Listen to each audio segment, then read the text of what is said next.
Cards not recommended.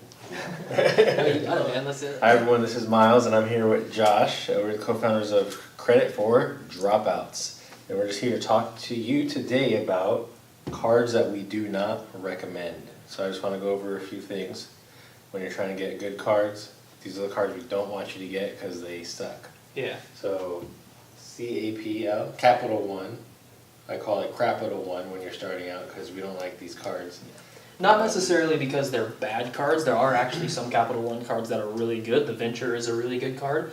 However, we don't recommend getting these, especially right away, specifically because Capital One pulls from all three credit bureaus. So one application is going to give you 3 hard inquiries. So really, until you have all of your Chase cards, all of your Citi, Barclays, American Express cards that you have and you want, then you can go after Capital One. But highly don't recommend going after those first.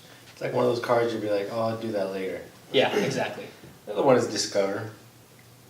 I have a Discover It card, and with Discover you can apply once a year because all their cards are no annual fee. They have a lot of perks on them like categorical spending, which we'll get into that later.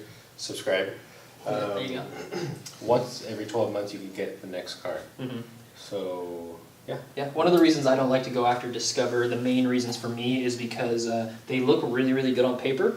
But if you look at the fine print and you actually use them, most of them have caps and they limit you on the amount of rewards that you can get, and you usually have to sign up for the rewards and you have to be active on it and stuff like that. So it's just, in my opinion, not really worth it. There are other credit cards out there that are much better. However, I did just apply for a Discover card 3 days ago and I got one, the first Discover card I ever got. I mean, look at how many cards I got before I got a Discover card. Get all these ones first and then start doing Discover. But again, it's like Capital One, just don't do it right away.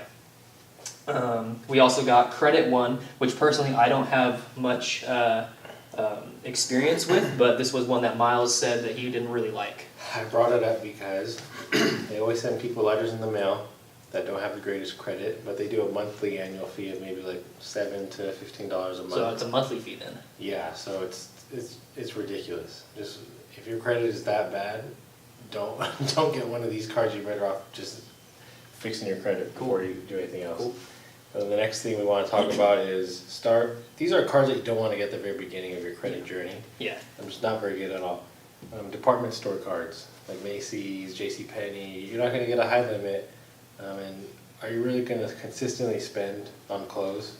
It's not very realistic. So those are cards we don't want you to get either.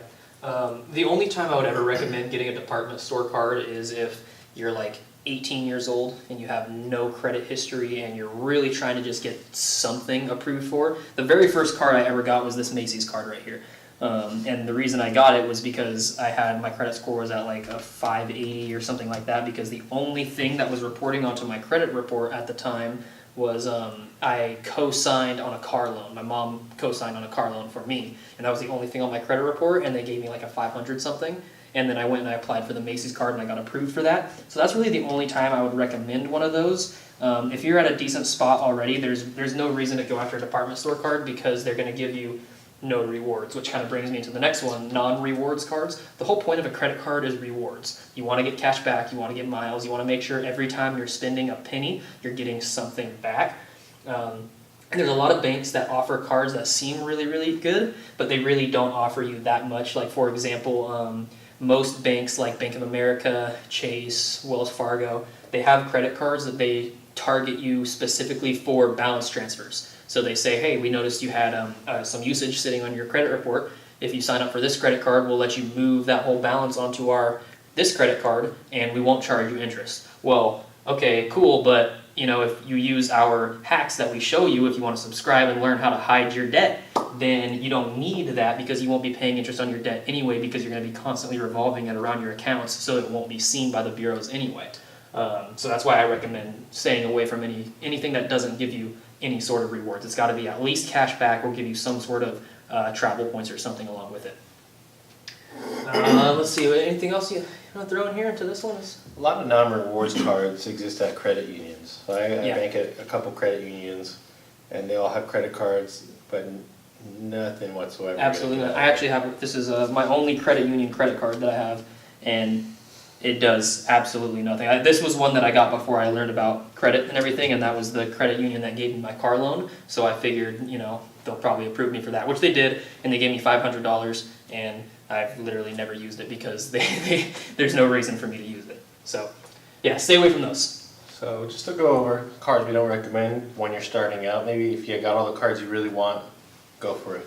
But Capital One, Discover, Credit One, I really don't like them because they do monthly annual fees. So you gotta be worrying about a bill every single month. Department store cards, Macy's, JCPenney's, cards like that.